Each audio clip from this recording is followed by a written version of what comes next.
오늘 부처님의 가르침은 많은 불자님들이 가슴 깊이 품고 계신 아픈 질문에 대해 이야기해 보려 합니다. 이 법문이 도움이 되셨다면 구독과 좋아요 버튼을 눌러주시기 바랍니다. 여러분의 작은 관심이 더 많은 분들께 부처님의 가르침을 전하는 큰 힘이 됩니다. 왜 내 남편은, 내 아내는 자꾸 다른 사람에게 마음이 흘러갈까요? 결혼할 때는 그렇게 사랑한다고 했는데 왜 지금은 다른 사람을 바라보고 있을까요? 이런 고민으로 밤잠을 설치고 계시는 분들이 정말 많으실 겁니다. 혹시 지금 이 순간에도 배우자의 휴대폰을 몰래 들여다보고 싶은 충동을 느끼고 계시지는 않습니까? 아니면 내가 뭘 잘못했을까 하며 자책하고 계시지는 않으신가요? 법우님들, 오늘 제가 전해드릴 이야기는 단순히 상대방을 탓하거나 자신을 원망하는 것과는 전혀 다른 차원의 이야기입니다. 부처님께서 말씀하신 인연과 업보의 가르침을 통해 우리가 겪고 있는 이 아픈 현실의 진정한 의미를 깨달아 보시기 바랍니다. 사실 우리가 만나는 모든 사람, 특히 부부로 맺어지는 인연은 결코 우연이 아닙니다. 전생에서부터 이어져 온 깊은 인연의 실타래가 있는 것입니다. 그리고 그 중에는 우리를 성장시키기 위한 시련의 인연도 있고, 업보를 소멸시키기 위한 고난의 인연도 있습니다. 바람을 피우는 배우자와의 관계도 마찬가지입니다. 이것이 단순히 현생에서만 일어나는 일회적인 사건이 아니라 전생에서부터 이어져 온 인과응보의 결과일 수도 있다는 것을 아셔야 합니다. 혹시 전생에서 우리가 누군가의 마음을 아프게 했던 적은 없었을까요? 누군가를 배신했거나 약속을 저버린 적은 없었을까요? 부처님께서는 모든 만남에는 이유가 있고 모든 이별에도 이유가 있다고 말씀하셨습니다. 오늘 저는 법우님들께 4가지 중요한 가르침을 전해드리고자 합니다. 첫 번째로는 전생인연과 업보의 진실에 대해 말씀드리겠습니다. 두 번째로는 바람 피우는 상대방을 어떻게 이해하고 바라볼 것인가에 대해 이야기하겠습니다. 세 번째로는 이런 상황에서 우리 자신을 어떻게 다스려야 하는지에 대한 수행법을 알려드리겠습니다. 그리고 네 번째로는 이 모든 고통을 어떻게 해탈과 깨달음의 기회로 바꿀 수 있는지 말씀드리겠습니다. 법우님들, 이 4가지 가르침을 통해 지금의 아픔이 실은 우리를 더 높은 경지로 이끄는 부처님의 자비로운 배려였음을 깨달으시게 될 것입니다. 지금 당장은 받아들이기 어려우실 수도 있습니다. 하지만 부처님의 가르침에는 모든 고통을 지혜로 바꾸는 놀라운 힘이 있습니다. 그 힘을 믿고 따라와 주시기 바랍니다. 자, 그럼 이제 시작해 보겠습니다. 첫 번째로 전생인연과 업보의 진실에 대해 말씀드리겠습니다. 법화경에서 부처님께서는 이렇게 말씀하셨습니다. 모든 중생은 무량겁을 거쳐 서로 다른 인연으로 만나왔다. 때로는 부모와 자식으로, 때로는 부부로, 때로는 원수로 만나기도 한다. 이 말씀의 의미를 깊이 생각해 보십시오. 우리가 지금 배우자라고 부르는 그 사람과의 인연이 과연 언제부터 시작되었을까요? 혹시 1000년 전, 10,000년 전부터 이어져 온 깊은 인연은 아닐까요? 제가 한 가지 이야기를 들려드리겠습니다. 조선시대 어느 마을에 금실 좋은 부부가 살고 있었습니다. 그런데 남편이 갑자기 다른 여인과 정을 통하며 집을 나가버렸습니다.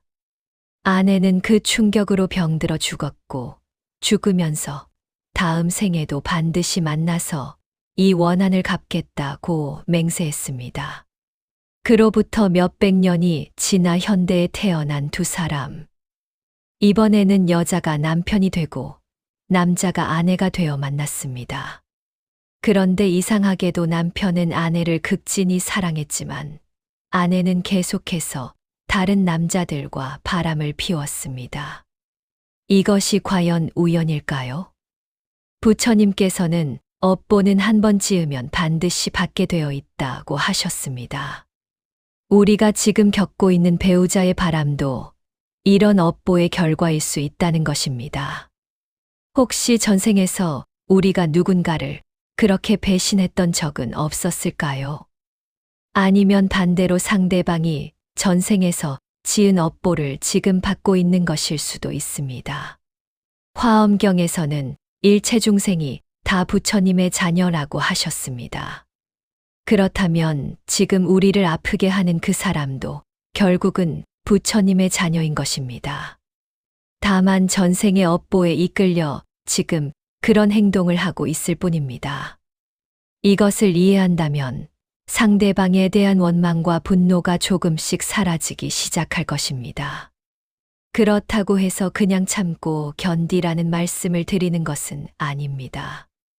부처님께서는 지혜로운 대처 방법을 우리에게 가르쳐 주셨습니다. 먼저 우리 자신의 전생을 돌아보는 참회의 시간이 필요합니다.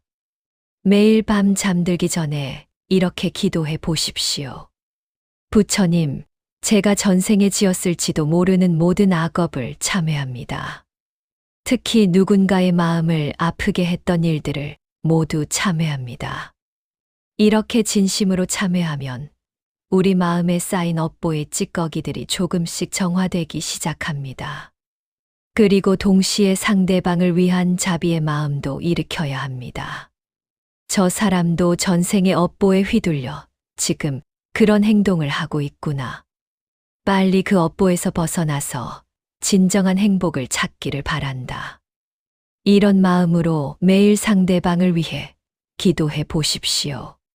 처음에는 억지로 하는 것 같아도 계속하다 보면 진짜 자비의 마음이 생겨날 것입니다. 또 하나 중요한 것은 이 상황을 통해 우리 자신이 성장할 기회를 찾는 것입니다. 혹시 우리에게도 개선할 점은 없었을까요? 상대방만 탓할 것이 아니라 우리 자신의 모습도 돌아봐야 합니다. 너무 고집이 세지는 않았을까요? 상대방의 마음을 충분히 헤아리지 못했던 것은 아닐까요? 이런 자기 성찰을 통해 우리는 더욱 성숙한 사람으로 거듭날 수 있습니다. 법우님들, 전생 인연이라는 것은 결코 숙명론이 아닙니다. 업보가 정해져 있다고 해서 우리가 손 놓고 있어야 한다는 뜻도 아닙니다. 오히려 이것을 깨달았을 때 우리는 더욱 적극적으로 선업을 쌓고 악업을 소멸시킬 수 있게 되는 것입니다. 지금의 고통스러운 상황도 결국은 우리를 깨달음으로 이끄는 부처님의 방편인지도 모릅니다. 두 번째로는 바람 피우는 상대방을 어떻게 이해하고 바라볼 것인가에 대해 말씀드리겠습니다. 유마경에서 유마거사는 이렇게 말했습니다. 모든 중생의 병이 내 병이요. 모든 중생의 고통이 내 고통이다. 이 말씀을 바람 피우는 배우자와의 관계에 적용해서 생각해 보십시오. 상대방이 바람을 피운다는 것은 사실 그 사람이 깊은 내면의 공허함과 결핍감에 시달리고 있다는 의미일 수 있습니다. 진정한 만족과 행복을 찾지 못해서 끊임없이 외부에서 자극을 찾고 있는 것입니다. 이것은 어찌 보면 그 사람이 가장 불쌍하고 가여운 상황에 있다는 것을 의미합니다. 부처님께서 말씀하신 무명에 깊이 빠져 있는 상태인 것입니다. 무명이란 진리를 보지 못하는 어리석음을 의미합니다. 바람을 피우는 사람은 진정한 사랑이 무엇인지, 진정한 행복이 어디에 있는지를 모르기 때문에 그런 행동을 하는 것입니다. 한 가지 예를 들어보겠습니다. 어떤 사람이 사막에서 길을 잃고 헤매다가 신기루를 보고 그것이 진짜 오아시스인 줄 알고 달려갑니다. 하지만 가까이 가보니 그것은 허상일 뿐이었습니다. 그래서 다시 다른 신기루를 찾아 헤매게 됩니다. 바람을 피우는 사람의 심리가 바로 이와 같습니다. 진정한 사랑과 행복이라는 오아시스를 찾고 있지만 그것이 어디에 있는지 모르기 때문에 계속해서 허상만 쫓아다니고 있는 것입니다. 이런 관점에서 보면 상대방에 대한 분노보다는 연민의 마음이 생겨날 것입니다. 저 사람도 참 불쌍하구나. 진정한 행복을 찾지 못해서 저렇게 헤매고 있구나. 물론 이렇게 이해한다고 해서 상대방의 잘못된 행동을 그냥 묵인하라는 말씀은 아닙니다. 잘못된 것은 분명히 잘못되었다고 말해야 합니다. 하지만 그럴 때도 원망과 분노의 마음이 아니라 자비와 연민의 마음으로 말해야 하는 것입니다. 당신이 지금 하고 있는 일은 당신 자신을 더욱 불행하게 만들 뿐입니다. 진정한 행복은 그런 곳에 있지 않습니다. 이렇게 말할 때 상대방도 우리의 진심을 느낄 수 있을 것입니다. 또 하나 중요한 것은 상대방의 행동을 개인적으로 받아들이지 않는 것입니다. 내가 부족해서 저 사람이 바람을 피우는구나라고 생각하지 마십시오. 상대방의 행동은 그 사람 자신의 업보와 무명 때문에 일어나는 것이지 우리 때문이 아닙니다. 물론 우리에게도 개선할 점이 있을 수 있습니다. 하지만 그것과 상대방의 바람은 별개의 문제라는 것을 분명히 해야 합니다. 선어록에 이런 이야기가 있습니다. 한 제자가 스승에게 물었습니다. 스승님, 제 아내가 저를 배신했습니다. 어떻게 해야 할까요? 스승이 답했습니다. 그대의 아내가 그대를 배신했는가? 아니면 그대가 그대 자신을 배신했는가? 제자가 의아해하자 스승이 다시 말했습니다. 진정한 배신은 남이 나를 배신하는 것이 아니라 내가 나 자신의 본성을 배신하는 것이다. 지금 그대는 분노와 원망에 휩싸여 그대 본래의 자비로운 마음을 배신하고 있지 않은가? 이 이야기의 의미를 깊이 새겨보시기 바랍니다. 상대방이 우리를 배신했다고 해서 우리까지 우리 자신의 본성을 배신해서는 안 된다는 것입니다. 우리는 끝까지 자비로운 마음, 지혜로운 마음을 잃지 않아야 합니다. 이것이 진정한 수행자의 자세입니다. 그렇다면 구체적으로 어떻게 해야 할까요? 먼저 매일 아침 기상 후에 이렇게 다짐해 보십시오. 오늘 하루도 상대방의 행동에 휘둘리지 않고 내 본연의 자비로운 마음을 잃지 않겠습니다. 그리고 하루 종일 상대방을 만날 때마다 속으로 이렇게 염불하십시오. 나무 아미타불. 이 사람이 무명에서 벗어나 진정한 행복을 찾기를 바랍니다. 처음에는 마음에서 우러나지 않을 수도 있습니다. 하지만 계속 반복하다 보면 점차 진심이 될 것입니다. 세 번째로는 이런 상황에서 우리 자신을 어떻게 다스려야 하는지에 대한 수행법을 말씀드리겠습니다. 대승기실론에서는 일심이문이라는 가르침을 전합니다. 하나의 마음에 두 개의 문이 있다는 뜻입니다. 하나는 생멸문이고 다른 하나는 진여문입니다. 생멸문은 우리의 감정과 생각들이 끊임없이 일어났다, 사라졌다 하는 차원입니다. 지금 법우님들이 느끼고 계신 분노, 슬픔, 배신감 등이 모두 이 생멸문에 속합니다. 반면 진여문은 변하지 않는 우리의 본래 마음, 부처님과 같은 마음입니다. 수행이란 생멸문에서 진여문으로 우리의 의식을 옮겨가는 과정입니다. 구체적인 방법을 알려드리겠습니다. 첫 번째 수행법은 관찰 명상입니다. 배우자의 바람 때문에 괴로운 감정이 일어날 때마다 이렇게 관찰해 보십시오. 지금 내 마음에 분노가 일어나고 있구나. 지금 내 가슴이 답답해지고 있구나. 지금 내 머릿속에 복수하고 싶은 생각이 들고 있구나. 이렇게 감정과 생각을 객관적으로 관찰하는 연습을 하십시오.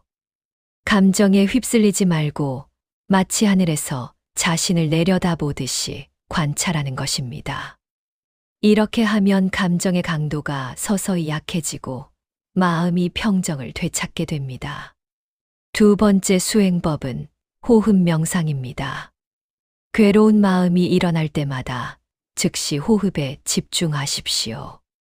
숨을 들이쉴 때는 들숨을 알아차리고 숨을 내쉴 때는 날숨을 알아차립니다. 이렇게 마음속으로 말하면서 호흡에만 집중하십시오. 최소 10분 이상 이렇게 호흡 명상을 하면 마음이 많이 가라앉을 것입니다. 세 번째 수행법은 자비 명상입니다. 이것이 가장 어렵지만 가장 효과적인 방법입니다. 먼저 자신에 대한 자비부터 시작하십시오. 이 고통받고 있는 나 자신이 행복하기를, 이 상처받은 나 자신이 평안하기를, 이 괴로워하는 나 자신이 자유로워지기를. 이렇게 자신에 대한 자비를 충분히 느낀 다음 점차 범위를 넓혀 가십시오. 나를 아프게 한 그 사람도 사실은 고통받고 있을 것이다. 그 사람도 진정한 행복을 찾지 못해서 방황하고 있을 것이다. 그 사람도 행복해지기를, 그 사람도 평안하기를, 그 사람도 자유로워지기를. 처음에는 이런 기도가 위선적으로 느껴질 수도 있습니다. 하지만 계속 반복하다 보면 진짜 자비의 마음이 생겨날 것입니다. 그리고 그 순간 우리 자신도 괴로움에서 벗어날 수 있게 됩니다. 네 번째 수행법은 참선입니다. 매일 정해진 시간에 조용한 곳에 앉아서 참선을 하십시오. 화두는 바람 피우는 것이 무엇인가로 잡으시면 됩니다. 이 화두를 들고 앉아 있다 보면 점차 바람이니 배신이니 하는 것들이 모두 우리 마음이 만들어낸 분별일 뿐이라는 것을 깨닫게 될 것입니다. 원래 우리의 본성에는 바람도 없고 배신도 없고 오직 청정하고 자유로운 마음만 있을 뿐입니다. 다섯 번째 수행법은 일상 수행입니다. 수행을 특별한 시간에만 하는 것이 아니라 일상생활 전체를 수행의 장으로 만드는 것입니다. 아침에 일어나면서부터 나무 아미타불을 염불하십시오. 밥을 먹을 때도, 길을 걸을 때도, 일을 할 때도 계속 염불하십시오. 특히 배우자를 볼 때마다 나무 아미타불. 이 인연이 서로에게 성장의 기회가 되기를 하고 기도하십시오. 이렇게 일상 전체를 수행으로 만들면 괴로운 감정이 일어날 틈이 없어집니다. 마음이 항상 부처님과 함께 있게 되기 때문입니다. 또 하나 중요한 것은 공덕 쌓기입니다. 이런 어려운 시기일수록 더욱 적극적으로 선업을 쌓아야 합니다. 절에 가서 봉사활동을 하거나 어려운 이웃을 돕거나 방생을 하거나 경전을 독송하는 등의 공덕을 쌓으십시오. 이런 선업을 쌓으면 우리의 업보가 정화되고 상황도 점차 좋아질 것입니다. 네 번째로는 이 모든 고통을 어떻게 해탈과 깨달음의 기회로 바꿀 수 있는지 말씀드리겠습니다. 금강경에서 부처님께서는 이렇게 말씀하셨습니다.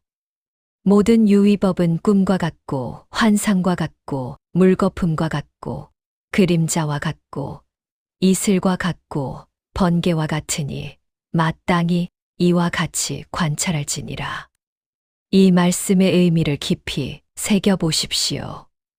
우리가 지금 겪고 있는 괴로움도 배우자의 바람도 우리의 분노도 모든 것이 결국은 꿈과 같은 것이라는 말씀입니다. 영원히 계속될 것 같은 고통도 결국은 지나가는 구름과 같은 것입니다. 이것을 깨달을 때 우리는 진정한 자유를 얻을 수 있습니다. 부처님께서 깨달음을 얻으신 보리수 아래에서의 이야기를 들려드리겠습니다. 부처님께서 도를 이루시기 직전에 마라 악마가 나타나서 온갖 유혹과 방해를 했습니다.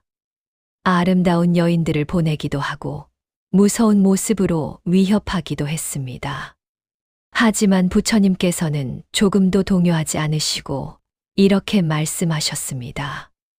마라야, 나는 너를 본다. 너의 모든 유혹과 위협을 안다. 하지만 그 모든 것이 내 마음이 만들어낸 환상일 뿐임을 안다. 그 순간 마라는 사라지고 부처님께서는 대각을 이루셨습니다. 이 이야기에서 우리가 배울 수 있는 것은 무엇일까요? 우리를 괴롭히는 모든 상황, 심지어 배우자의 바람까지도 사실은 우리 마음이 만들어낸 환상의 일부라는 것입니다.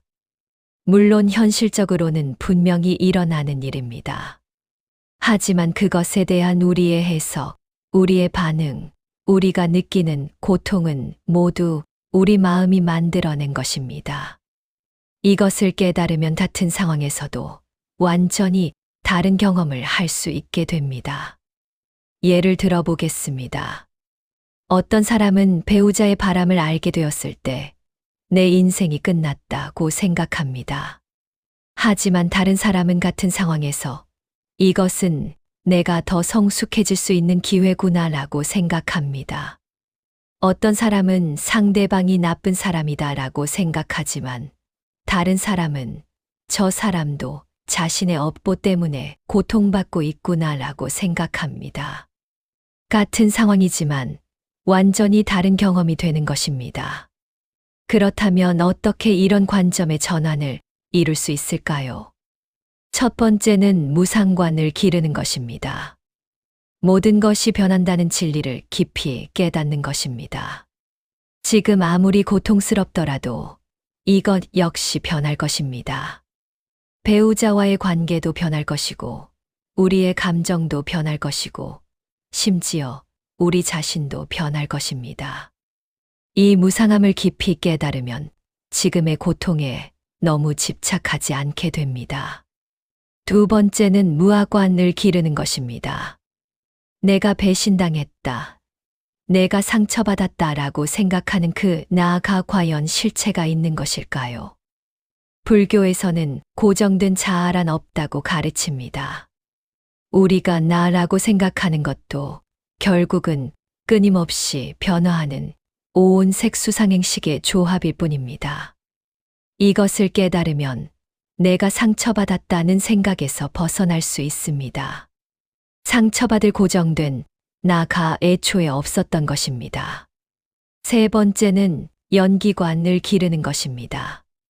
모든 현상은 다른 것들과의 관계 속에서만 존재한다는 진리입니다. 배우자의 바람도 혼자서 일어난 일이 아닙니다. 우리와의 관계, 그 사람의 과거 경험, 현재의 환경, 사회적 배경 등 무수한 조건들이 모여서 일어난 일입니다. 이것을 깨달으면 상대방 개인을 원망할 필요가 없어집니다. 모든 것이 조건들의 화합으로 일어난 일이기 때문입니다. 법우님들, 오늘 제가 전해드린 4가지 가르침을 다시 한번 정리해 보겠습니다. 첫 번째로 우리가 겪고 있는 모든 인연은 전생에서부터 이어져 온 업보의 결과라는 것을 이해해야 합니다. 배우자의 바람도 결코 우연히 일어난 일이 아니라 깊은 인과관계가 있는 일입니다. 이것을 깨달으면 상대방에 대한 원망보다는 자비로운 이해가 생겨날 것입니다. 두 번째로 바람 피우는 상대방을 원망의 대상이 아니라 연민의 대상으로 바라봐야 합니다. 그 사람도 무명에 빠져서 진정한 행복을 찾지 못하고 헤매고 있는 불쌍한 중생입니다. 이런 관점으로 바라보면 분노 대신 자비의 마음이 일어날 것입니다. 세 번째로 이런 고통스러운 상황을 통해 우리 자신을 단련하고 성숙시켜야 합니다. 관찰 명상, 호흡 명상, 자비 명상, 참선, 일상 수행 등 다양한 수행법을 통해 우리의 마음을 닦아야 합니다. 이것이야말로 진정한 불자의 자세입니다. 네 번째로 모든 고통을 해탈과 깨달음의 기회로 전환해야 합니다. 무상관, 무아관, 연기관을 기르면서 괴로움의 실체가 없음을 깨달아야 합니다. 그러면 같은 상황에서도 완전히 다른 경험을 할 수 있게 됩니다. 법우님들, 이 네 가지 가르침은 단순한 이론이 아닙니다. 실제로 실천할 때 그 진정한 가치를 발견할 수 있습니다. 매일 조금씩이라도 이런 마음으로 살아보시기 바랍니다. 처음에는 어색하고 억지스러울 수도 있습니다. 하지만 계속하다 보면 점차 자연스러워지고 마침내는 이것이 우리의 본래 마음임을 깨닫게 될 것입니다. 오늘 이 법문이 법우님들의 고통을 조금이나마 덜어드리는데 도움이 되었기를 바랍니다. 그리고 무엇보다 이 모든 경험이 법우님들을 더욱 지혜롭고 자비로운 사람으로 만들어주는 소중한 기회가 되기를 발언합니다. 부처님의 자비가 법우님들과 항상 함께 하시기를 기원하며 오늘 법문을 마치겠습니다. 이 법문이 도움이 되셨다면 좋아요 버튼을 눌러주시고 댓글로 여러분의 수행 경험이나 궁금한 점들을 나눠주시기 바랍니다. 법우님들의 정진하는 모습이 다른 분들에게도 큰 격려가 될 것입니다. 나무 아미타불. 모든 중생이 고통에서 벗어나 진정한 행복을 얻기를 발언합니다.